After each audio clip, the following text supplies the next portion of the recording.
Hello everyone, আবার একটা video নিয়ে চলে আসলাম। তো দেখো আজকের ওয়েদারটা কি সুন্দর লাগছে, কিন্তু ভালো বলবো না, কারণ একটু পরে আবার মেঘ লাগাবে, বৃষ্টি পড়বে। উফ, আজকের ওয়েদারটা দারুণ লাগছে, দারুণ। তো সবার প্রথমে আমি মিঠির খাবারটা বসিয়ে দিয়েছি। এদিকে মিঠির স্নান কমপ্লিট, আর আমি ওকে খাইয়ে দিয়ে এখন এই যে মিঠির খাওয়া হয়ে গেছে। এখনও আমার কোলে উঠে একটু আদর খাচ্ছে, তারপরে ওকে ঘুম পাড়িয়ে দেবো।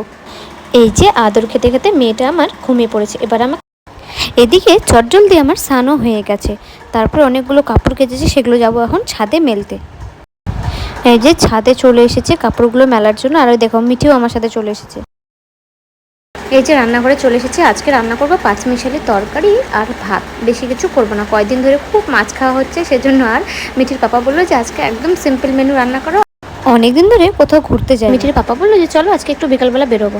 তো আমি ভাবছি যে যদি বৃষ্টি পড়ে তাহলে আমাদের যাওয়া ক্যান্সেল হয়ে যাবে। যার কারণ হচ্ছে কখনো মেঘ করে, কখনো বৃষ্টি, কখনো আবার রোদ, কিছুই বুঝতে পারি না। আর এদিকে আমি ভাতটা বসিয়ে দিয়েছিলাম, কারণ আমি ভাতটা লাস্টে রান্না করি। আর কথা বলতে বলতে আমার ভাতটাও হয়ে গেছে। তারপর জানলা দিয়ে দেখছি এই দৃশ্য, দেখো কি মেঘ লাগিয়েছে। এই যে বলতে না বলতে বৃষ্টি।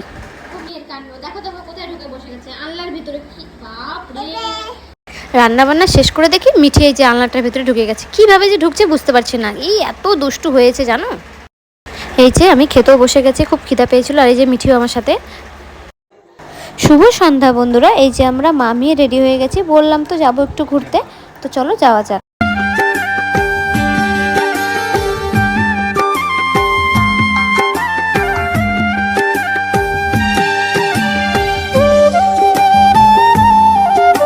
মোহনবাটিতে একটু কাজ ছিল, ভাবলাম মায়ের একটু দর্শন করে আসি।